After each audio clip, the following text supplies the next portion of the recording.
The worn leather boots scraped against the polished marble floor of the Golden Vineyard, Denver's most exclusive steakhouse.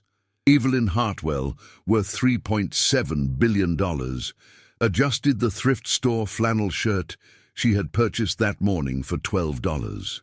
At 52, she had built her technology empire from nothing, but somewhere along the way, she had lost something far more valuable than any stock option could provide: her faith in humanity, and perhaps her faith in anything beyond the material world.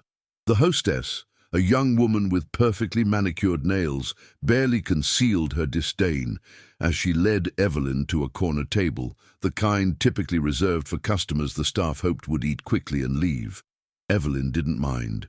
This was exactly what she wanted to observe: how her newest acquisition treated those who appeared to have nothing to offer.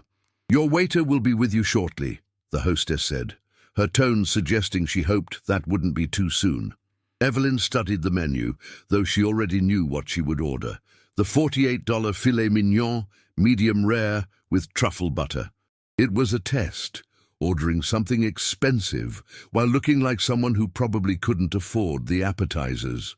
"Good evening, ma'am. My name is Samuel, and I'll be taking care of you tonight." The voice was warm, genuine, without a trace of the judgment she had encountered at the door. Evelyn looked up to see a man in his early 30s, with kind brown eyes and calloused hands that spoke of hard work beyond waiting tables. There was something different about him, a peace that seemed incongruous with the chaos of the busy restaurant around them. "Good evening, Samuel," she replied, noting how he maintained eye contact, how he stood with patient attention as if she were the only customer in the restaurant. "Have you had a chance to look over our menu, or would you like some recommendations?" "I'll have the filet mignon, medium rare with the truffle butter," Evelyn said, watching for any sign of surprise or skepticism. Samuel simply smiled and wrote down the order. "Excellent choice. Our chef prepares it beautifully. Would you like to start with something to drink? Perhaps some water while you decide?" "Just water, thank you." As Samuel walked away, Evelyn noticed something she had missed before: a small wooden cross barely visible beneath his collar. She felt an unexpected pang of something. Memory? Regret? She couldn't quite place it. 23 years ago, Evelyn had been a different person. She had attended church every Sunday with her grandmother, had believed in something greater than profit margins and market shares. But then her grandmother died, alone in a nursing home. Evelyn had been too busy to visit regularly. The guilt had hardened into cynicism, and the cynicism into a philosophy: control what you can control, trust only what you can verify, and never depend on invisible forces for salvation. Samuel returned with the water and a basket of warm bread. As he set them down, Evelyn noticed his hands trembling slightly, not from nervousness, but from something else. Exhaustion, perhaps. She had built her empire on reading people, and Samuel was carrying more weight than just dinner plates. "Long shift?" she asked. Samuel paused, seemingly surprised by the personal question. "Every shift is exactly as long as God intends it to be," he said with a gentle smile that didn't quite reach his eyes. Throughout the meal, Evelyn observed Samuel serving other tables. He treated everyone with the same genuine kindness, from the loud investment banker showing off to his date to the elderly couple celebrating their anniversary with the early bird special. But she also noticed the restaurant manager, a heavy-set man with a permanent scowl, watching Samuel with barely concealed hostility. When Samuel returned to clear her plate, he paused. Their eyes met for a moment, and something passed between them. Recognition. Not of identity, but of something deeper. Samuel glanced around, ensuring the manager wasn't watching, then placed the leather check folder on the table. "Your bill, ma'am," he said formally. Then, lowering his voice, "There's something else inside. Please, read it when you're alone." Evelyn's pulse quickened. She paid in cash, leaving a $100 tip that made Samuel's eyes widen. "Ma'am, I think you've made a mistake." "No mistake," she said quietly. "The only mistakes are the ones we don't learn from." In her rental car, under the dim overhead light, Evelyn opened the check folder again. Behind the receipt was a folded piece of paper. The handwriting was careful, deliberate. Faith without works is dead, but sometimes works without faith kills the worker. They're letting me go tomorrow because I refuse to compromise. I don't know why I'm telling you this, but God placed it on my heart. Perhaps you needed to know that some things are worth losing everything for. Samuel Thessalonians 35. Evelyn read the note 3 times. There was no Thessalonians 35. She knew that much from her grandmother's teachings. It had to be a code, a message within a message. She looked at the receipt again. Table 35. The timestamp, 8:17 p.m. Was he telling her to come back tomorrow at that time? That night, Evelyn couldn't sleep. She sat in her hotel room, laptop open, investigating the Golden Vineyard's corporate structure. What she found disturbed her. Despite being one of Denver's most profitable restaurants, they had an unusually high turnover rate. More concerning were the labor complaints that had been filed and mysteriously withdrawn. A pattern emerged of employees who spoke up about wage theft, unsafe conditions, or discrimination suddenly leaving with sealed settlements. She thought about Samuel's note, refused to compromise. What had they asked him to do? The next evening, Evelyn returned to the Golden Vineyard, this time as herself. She wore a simple but expensive black dress, her silver hair pulled back elegantly. The same hostess who had dismissed her the night before now practically genuflected. "Mr. Brennan will be so pleased you're here, Miss Hartwell," she gushed, referring to the manager. "He's prepared our finest table. Table 35. Evelyn interrupted. "I'll take table 35. The hostess looked confused. "But that's in the back corner. We have much better." "Table 35, Evelyn repeated firmly. At exactly 8:17, Samuel appeared at her table. He looked surprised but tried to hide it. "Good evening, Miss Hartwell. I'm honored to serve you tonight." "I thought you were being let go today," she said quietly. Samuel's composure cracked slightly. "Mr. Brennan reconsidered when he heard you specifically requested me. He said I must have made quite an impression."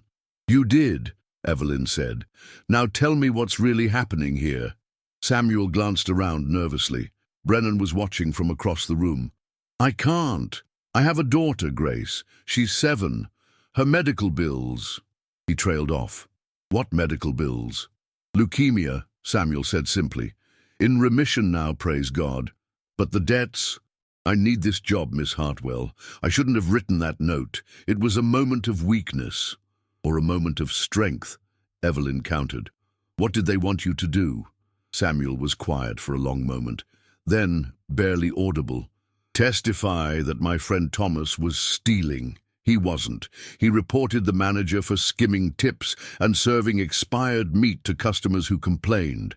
They fired him, but they need someone to corroborate their story for the lawsuit. And you refused. Cannot bear false witness against my neighbor," Samuel said simply, "even if it costs me everything." Evelyn felt something shift inside her chest, a warmth she hadn't experienced in decades. "What if I told you that you wouldn't lose everything?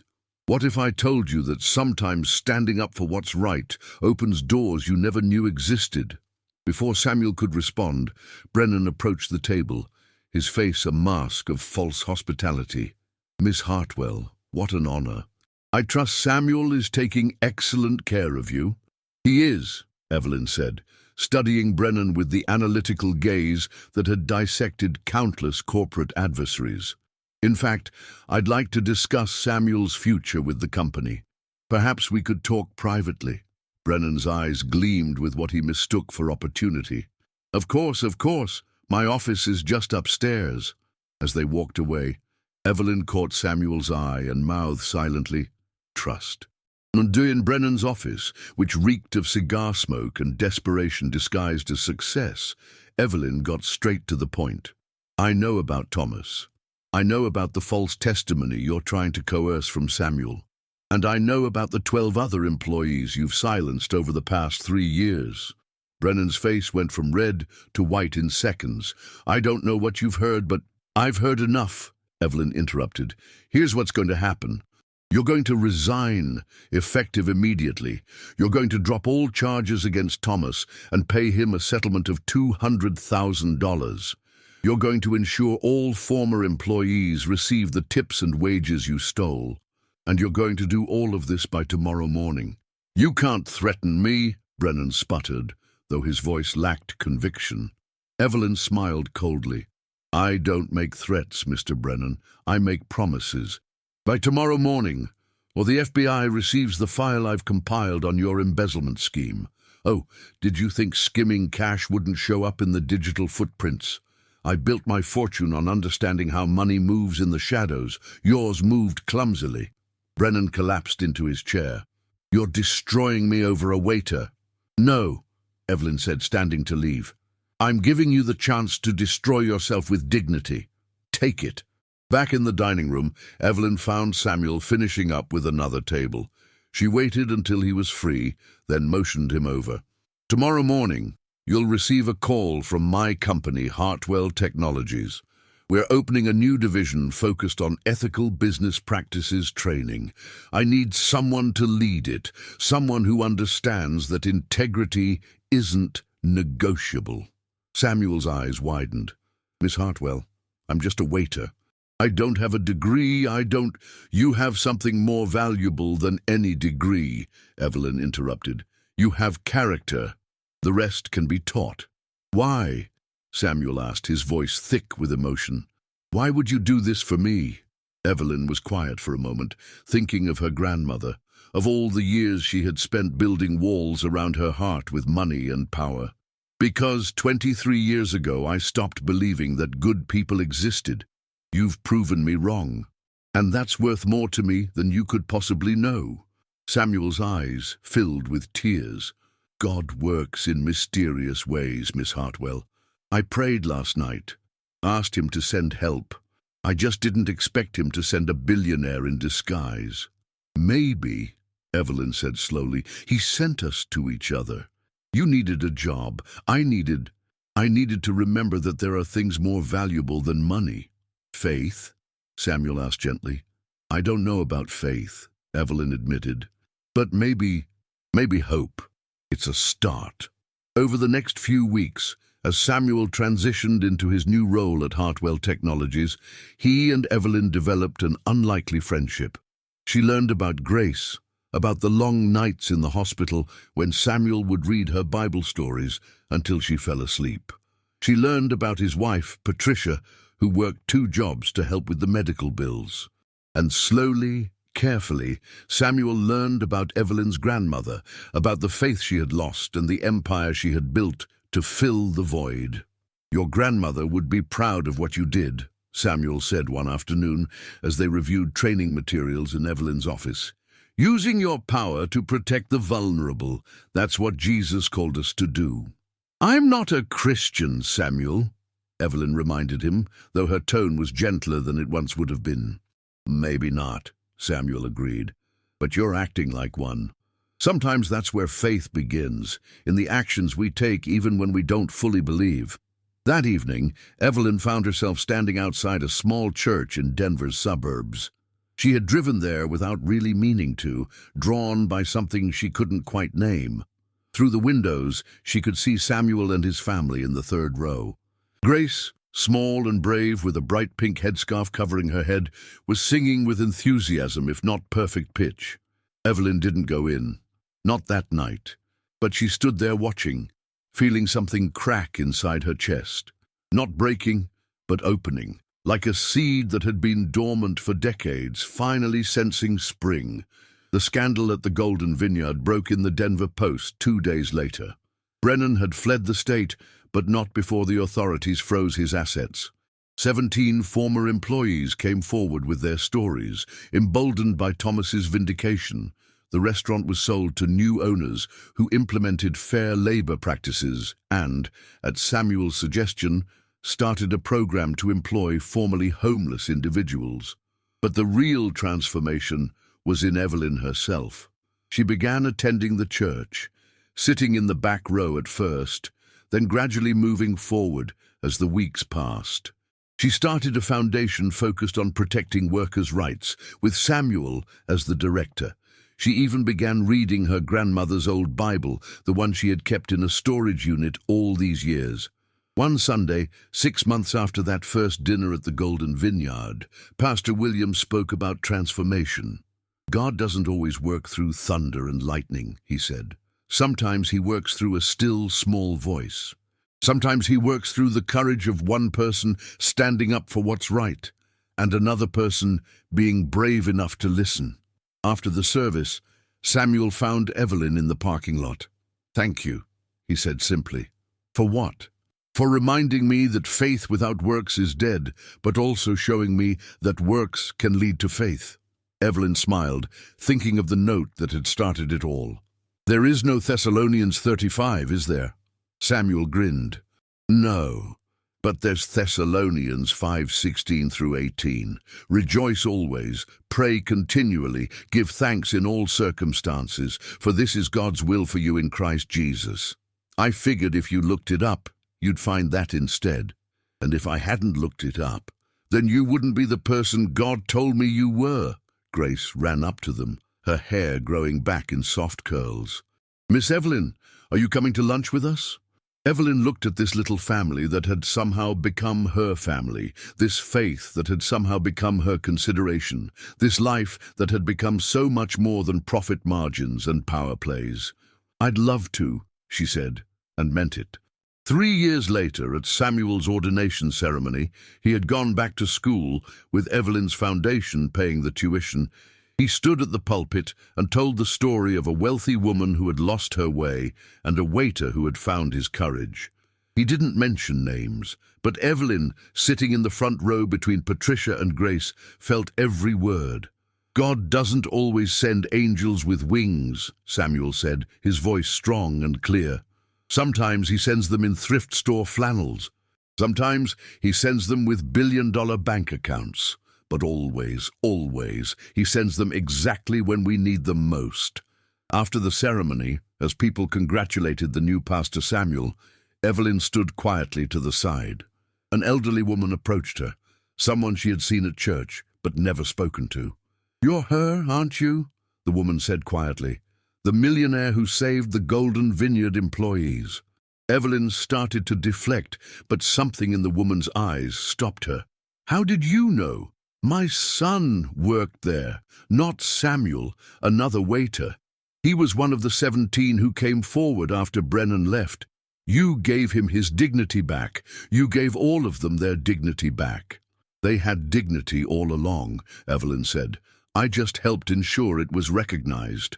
The woman took Evelyn's hands in her weathered ones. "My son wants to know why you did it, why you cared." Evelyn thought about it. About the journey from that first dinner to this moment. "Because a brave man reminded me that some things are worth losing everything for, and in trying to save him, I found that I was the one who needed saving." The woman squeezed her hands. "Sounds like faith to me." And for the first time in 23 years, Evelyn didn't argue. As the sun set over Denver that evening, painting the mountains in shades of gold and purple, Evelyn stood in the church parking lot where she had once stood as an outsider looking in. Now she was inside looking out, part of something larger than herself, part of a community that valued truth over profit, integrity over advantage. Her phone buzzed with a message from her CFO about a new acquisition opportunity. A chain of restaurants with excellent profit potential. She deleted it without reading further. Tomorrow, she would tell him to look for opportunities to invest in businesses that treated their employees fairly instead. Tonight, she was having dinner with her chosen family, the one formed not by blood or business, but by the strange alchemy of grace and courage. Samuel appeared beside her. "Regrets?" he asked. "None," Evelyn said, and was surprised to find it was true. "I spent 20 years building an empire. It took one honest waiter to show me I was building it on sand. And now I'm building on rock," she said, the biblical reference coming naturally for the first time. "It may be smaller, but it will last." Grace ran out of the church, her hair now fully grown back, flowing in the evening breeze. "Uncle Samuel, Miss Evelyn, Mum says dinner's ready." "Uncle Samuel?" Evelyn raised an eyebrow. Samuel shrugged, grinning. She decided that Pastor Samuel was too formal for family. "Ush, family." The word settled in Evelyn's chest like a warm coal. She had spent so many years alone at the top of her corporate mountain, never realizing how cold it was until she felt the warmth of genuine community. As they walked back toward the church, Evelyn remembered her grandmother's favorite verse, one she had forgotten until recently. "What good is it for someone to gain the whole world, yet forfeit their soul?" She had gained the world, or at least a significant portion of it. But it was only in risking that gain for something intangible, truth, justice, righteousness, that she had discovered what her soul had been starving for all along. "Samuel," she said suddenly, "that first night when you gave me the note, how did you know? How did you know I would help?" Samuel was quiet for a moment, then spoke with the simple certainty that had first drawn her attention. "I didn't know you would help, but I knew God would. You were just the instrument he chose to use. And if I had thrown the note away, then he would have sent someone else. But I had a feeling about you, Miss Evelyn. The way you looked at me, really looked at me. Not through me like most wealthy people do. There was a hunger in your eyes. Hunger for something real, something true, something that money couldn't buy." They reached the church door where Patricia was waiting, Grace dancing impatiently beside her. The smell of pot roast wafted out, mixed with the sound of laughter and conversation from the fellowship hall. "Did you find it?" Samuel asked. "What you were hungry for?" Evelyn looked at this unlikely family, this unexpected life, this faith she was still learning to embrace. She thought about the journey from that first disguised dinner to this moment, about the courage of a waiter who wouldn't bear false witness, and the grace that had broken through her carefully constructed walls. "Yes," she said simply. "Yes, I did." As they entered the fellowship hall, Evelyn noticed a new family sitting alone at a corner table, looking uncomfortable and out of place. Without hesitation, she walked over to them. "Welcome," she said warmly. "I'm Evelyn. Would you like to join us for dinner?" The woman looked up with tears in her eyes. "We don't really belong here. We're not members. We're not even sure we believe. We need help." Evelyn sat down beside her, remembering her own journey from skepticism to hope. "Neither was I once, but this community has a way of meeting you where you are. Tell me what's wrong. Let's see if we can help." As the woman began to share her story, a husband out of work, medical bills piling up, faith hanging by a thread, Evelyn caught Samuel watching from across the room. He nodded slightly, a gesture that said more than words could express. This was what it meant to be the church. Not the building, not the doctrine, but this, people broken by life reaching out to help others navigate their own brokenness. It wasn't about being perfect. It was about being present. Later that night, after arranging job interviews for the husband and connecting the family with resources for their medical bills, Evelyn stood outside under the vast Colorado sky. The stars were brilliant, unmarred by the city lights that usually obscured them. "Thank you," she whispered, not sure if she was ready to call it prayer, but needing to acknowledge something beyond herself. "Thank you for sending Samuel. Thank you for not giving up on me when I gave up on you." A shooting star streaked across the sky, and while Evelyn's analytical mind knew it was just a coincidence, her newly awakening heart chose to see it as something more. A sign, a promise, a reminder that some things were worth believing in even when you couldn't prove them in a spreadsheet. Her phone rang.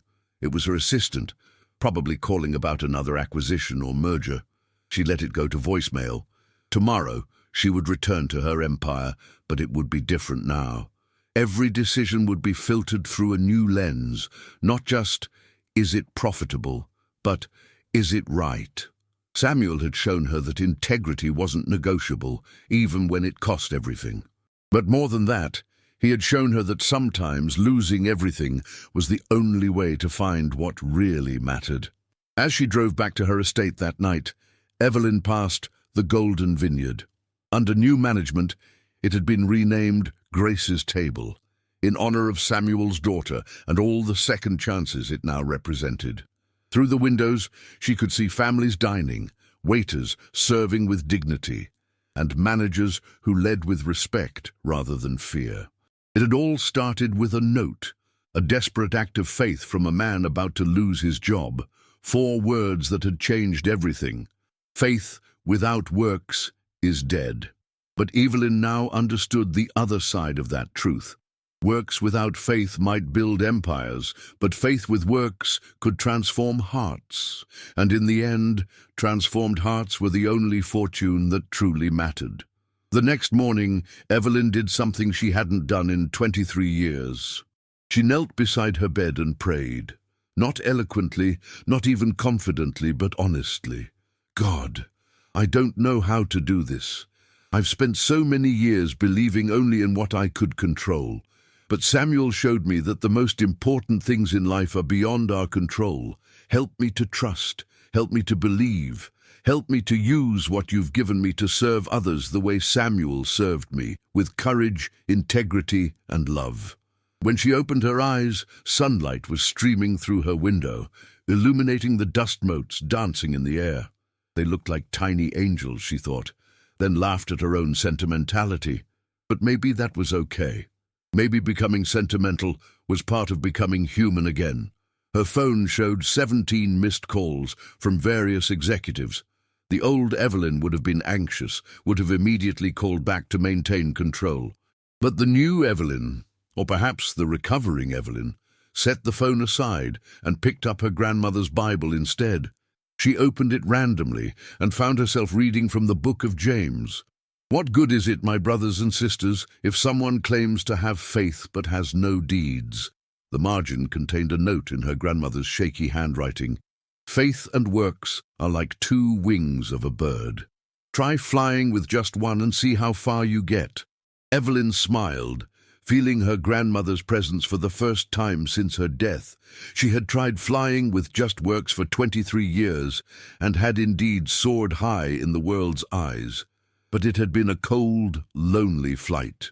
Now, with both wings beginning to unfold, she felt ready to truly soar. The phone rang again. This time, she answered it. "Evelyn, where have you been?" Her CFO sounded frantic. "We have a crisis.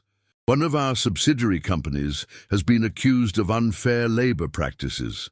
The old Evelyn would have immediately called the lawyers, would have focused on protecting the bottom line. But now she asked a different question. Are the accusations true?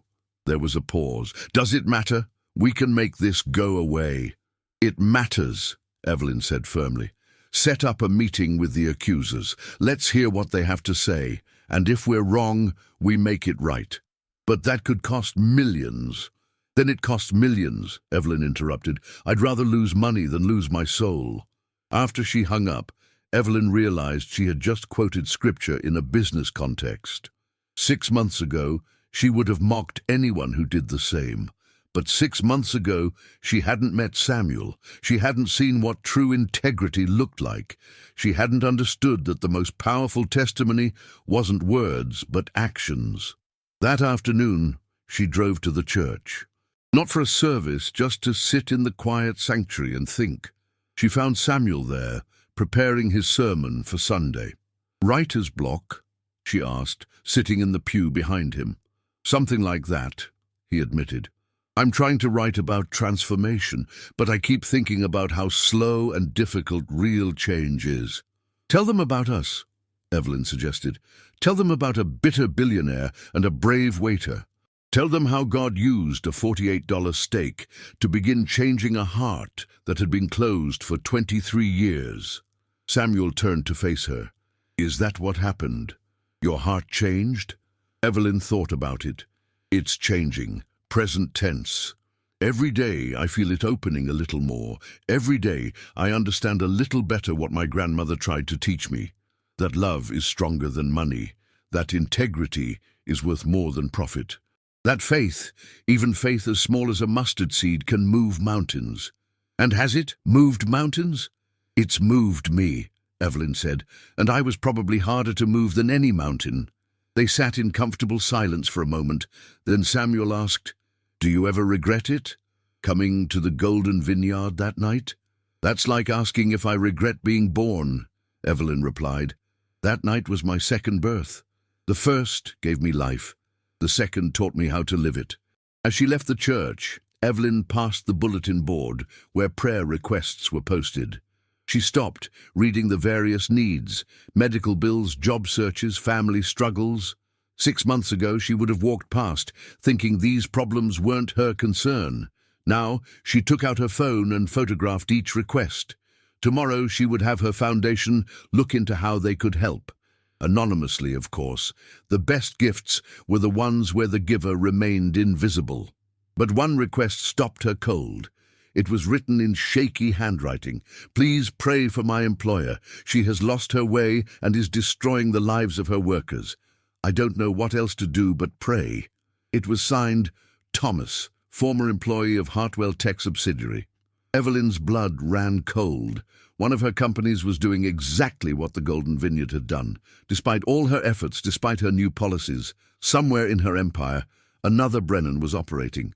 She immediately called her head of human resources. "I need a complete audit of all our subsidiaries, every single one.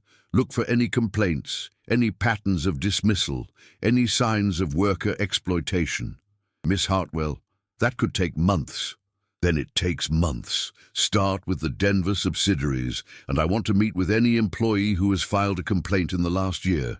After hanging up, Evelyn remained in the church parking lot, overwhelmed by the magnitude of what she was trying to change. Her empire employed thousands of people.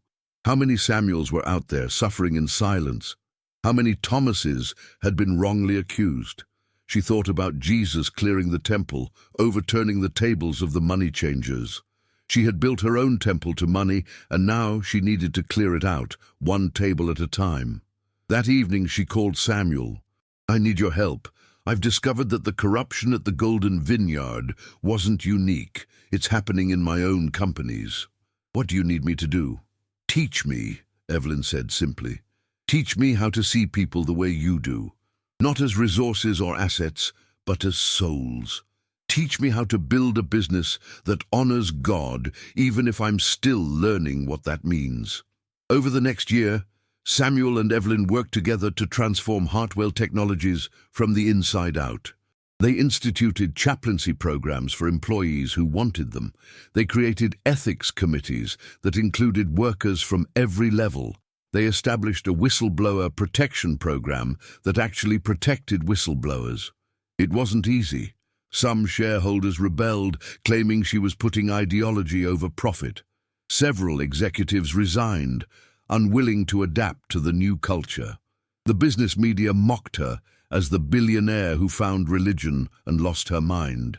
But for every executive who left, there were 10 employees who stayed, loyal to a company that finally treated them with dignity.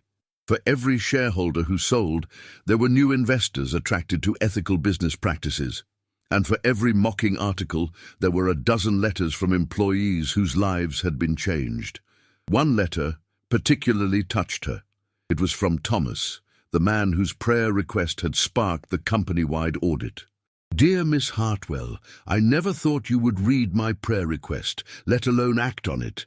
The manager who was exploiting us has been removed, and you've restored everything he took from us and more. But more importantly, you've restored our faith that good can triumph over evil, that the powerful can choose to protect the powerless. Thank you for being an answer to prayer." Evelyn framed that letter and hung it in her office, next to a photo from Grace's 10th birthday party, a party Evelyn had been invited to as Aunt Evelyn. 5 years after that first dinner at the Golden Vineyard, Evelyn stood before a gathering of business leaders at the National Ethics in Business Summit. She'd been asked to speak about her transformation of Hartwell Technologies, which had become a case study in how to reform corporate culture without destroying profitability. 5 years ago, she began, looking out at the sea of skeptical faces that reminded her of her own former skepticism. I walked into a restaurant disguised as someone poor to test how my employees treated the powerless. What I discovered was that I was the one being tested. She told them about Samuel, about the note, about the courage it took to stand for truth when everything was at stake. She told them about her grandmother's faith and how she had lost and found it again. She told them about the transformation that was possible when power was used to serve rather than exploit. "I'm not here to preach to you," she said, though she smiled at the irony since she had essentially been preaching. "I'm here to tell you that the greatest return on investment I ever received wasn't from a stock or a merger. It was from investing in the dignity and worth of every person who works for me." Amicio, during the Q&A, a young executive asked, "But what about shareholders? Don't we have a fiduciary duty to maximize profit?" Evelyn thought of Samuel, who was watching the live stream from Denver with Patricia and Grace. She thought of Thomas and all the employees who had been given second chances. She thought of her grandmother's Bible, now worn from daily reading. "We have a duty," she said carefully, "to create value. But value isn't just monetary. It's the mother who can afford her child's medical bills because she's paid fairly. It's the father who can attend his son's baseball game because we respect work-life balance. It's the young person who learns that integrity matters more than advancement. That's value that compounds over generations." After the summit, Evelyn's phone buzzed with a text from Samuel. "Proud of you. Your grandmother would be too." She typed back, "None of this would have happened without you." His response came quickly. "None of this would have happened without him. We were just the instruments." As Evelyn flew back to Denver that night, she gazed out at the lights below, each one representing a life, a story, a soul. 5 years ago, she had seen those lights as markets to conquer. Now she saw them as people to serve. The flight attendant, a young man who looked tired, offered her a drink. She noticed his hands shaking slightly, the same exhaustion she had seen in Samuel that first night. "Long shift?" she asked, echoing the question that had started everything. He looked surprised. "Yes, Mom. Double shift, actually. My daughter's sick, and the medical bills." Evelyn smiled, pulling out her business card. "Call this number tomorrow. We're always looking for people who work hard for their families. And we have excellent health insurance." The young man's eyes widened. "You're Evelyn Hartwell. You're the billionaire who—" "I'm someone who learned that every person has a story worth hearing," she interrupted gently. "What's yours?" As he shared his struggles, his hopes, his faith that things would get better, Evelyn listened with the attention Samuel had taught her to give. Every person was a potential Samuel, carrying burdens that money alone couldn't solve, but that compassion could lighten. When the plane landed, Evelyn drove straight to the church. It was late, but she knew Samuel would be there, preparing for Sunday's service. She found him in the sanctuary, practicing his sermon to empty pews. "How did it go?" he asked. "I told them the truth," she said, "that a waiter's courage can change a billionaire's heart, that faith the size of a mustard seed can transform an empire, that integrity is the only currency that matters in the end." Samuel smiled. "And did they believe you?" "Some did. Others will need their own Damascus Road experience, like you did." "Like I did," Evelyn agreed. "Samuel, can I ask you something? That first night when you gave me the note, were you afraid?" "Terrified," he admitted. "But I was more afraid of living with the knowledge that I had stayed silent when God called me to speak. And if I had been just another wealthy person who ignored you, then I would have known I tried. Sometimes obedience is its own reward." Evelyn stood to leave, then paused. "I'm getting baptized on Sunday." Samuel's face lit up. "Evelyn, that's wonderful. What made you decide?" She thought about the journey, the long road from cynicism to faith, from isolation to community, from power to service. "You did. That night you risked everything to slip me a note. You showed me that faith without works is dead. But more than that, you showed me that works without faith is just Empty. I don't want to be empty anymore. Sunday morning arrived bright and clear. The church was packed, word having spread that Evelyn Hartwell was being baptized. But Evelyn didn't see the crowd. She saw only the faces that mattered. Samuel and Patricia, Grace in the front row with flowers in her hair, Thomas and his family, and dozens of employees whose lives had been touched by the transformation of Hartwell Technologies.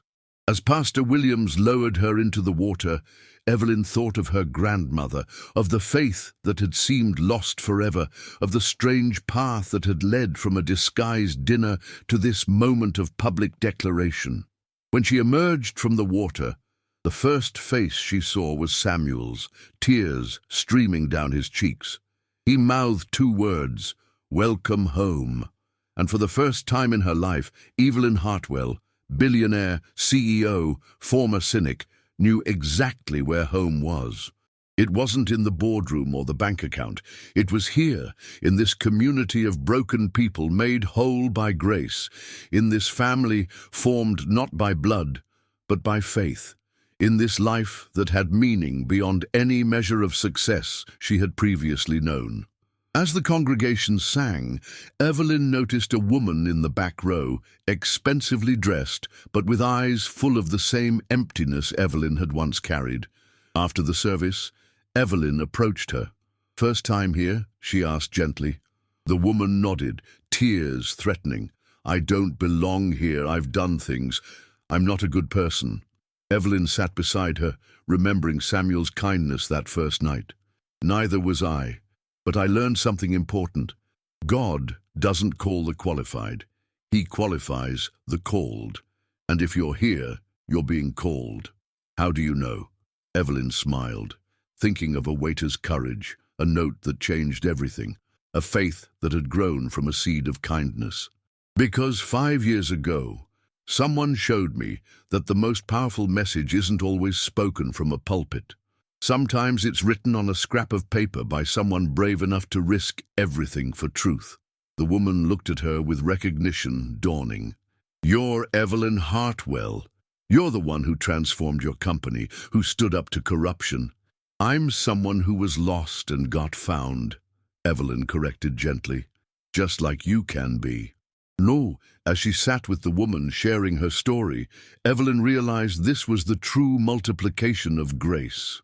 Samuel's courage had saved her, and now she could pass that salvation forward, not through preaching or condemning, but through presence and compassion, through showing that transformation was possible for anyone willing to take the first step. That evening, at the celebration dinner for her baptism, Evelyn stood to speak. The room was filled with people who had become her true wealth, friends who knew her fully and loved her anyway. A community that had taught her that vulnerability was not weakness, but strength. 5 years ago, she began, I thought I was testing whether my employees treated poor people with respect. What I didn't realize was that God was testing whether I would recognize truth when it was delivered by someone I might have overlooked. Samuel passed my test, but more importantly, I passed his, barely, and with a lot of help, but I passed. She looked at Samuel. Now Pastor Samuel, who had become the brother she never had. "You asked me once what I was hungry for. I know now. I was hungry for purpose beyond profit, for family beyond blood, for faith beyond proof.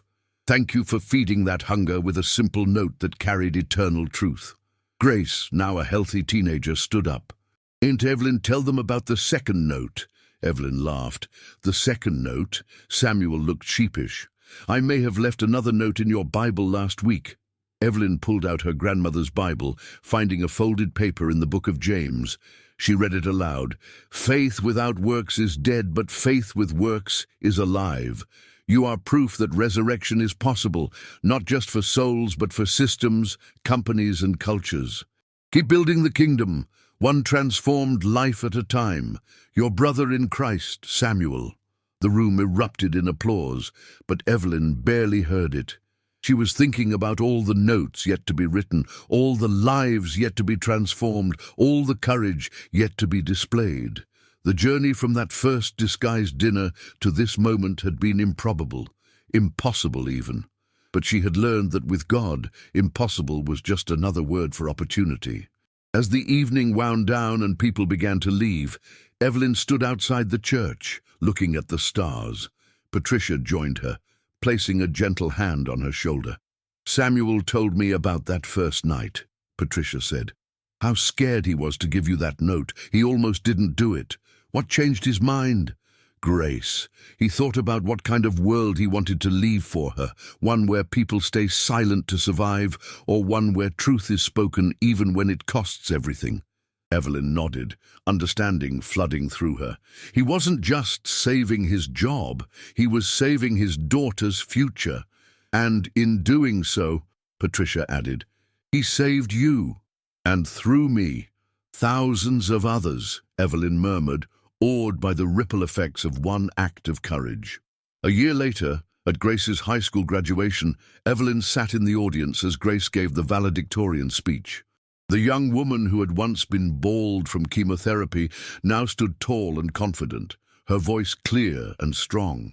"5 years ago, my father risked everything to tell the truth to a stranger," Grace said. "That stranger became family. That truth became transformation. That risk became reward beyond anything we could have imagined. But the lesson isn't that courage always leads to happy endings. The lesson is that courage is right, regardless of the ending." She looked directly at Evelyn. "Aunt Evelyn taught me that power without purpose is meaningless. My father taught her that purpose without action is empty. Together, they showed me that when power, purpose, and action align with God's will, mountains don't just move, they become foundations for something greater." After the ceremony, as they celebrated at the restaurant that had once been the Golden Vineyard and was now Grace's table, Evelyn pulled Samuel aside. "I've been thinking," she said, "about expanding the ethical business program, going global. But I need a partner, someone who understands both faith and business, someone who won't let me forget where this all started." Samuel smiled. "You know I'm a pastor now, not a businessman." "You're a man who understands that business is ministry when done right," Evelyn countered. "Think about it. Pray about it." As she drove home that night, Evelyn reflected on the journey. From agnostic to believer, from isolated to connected, from powerful to purposeful, all because a waiter had the courage to write 4 words: "Faith without works is dead." But those words had become so much more. They had become a mission statement, a life philosophy, a testament to the power of truth spoken in love. They had transformed not just her life, but the lives of thousands of employees, their families, their communities. Pulling into her driveway, Evelyn noticed a figure sitting on her doorstep. It was a young woman, professionally dressed, but with the same desperation in her eyes that Samuel had carried that first night. "Miss Hartwell," the woman said, standing quickly, "I'm sorry to come to your home, but I didn't know where else to turn. I work for one of your competitors. My boss he's doing terrible things, using company resources for human trafficking. I have evidence, but no one will listen.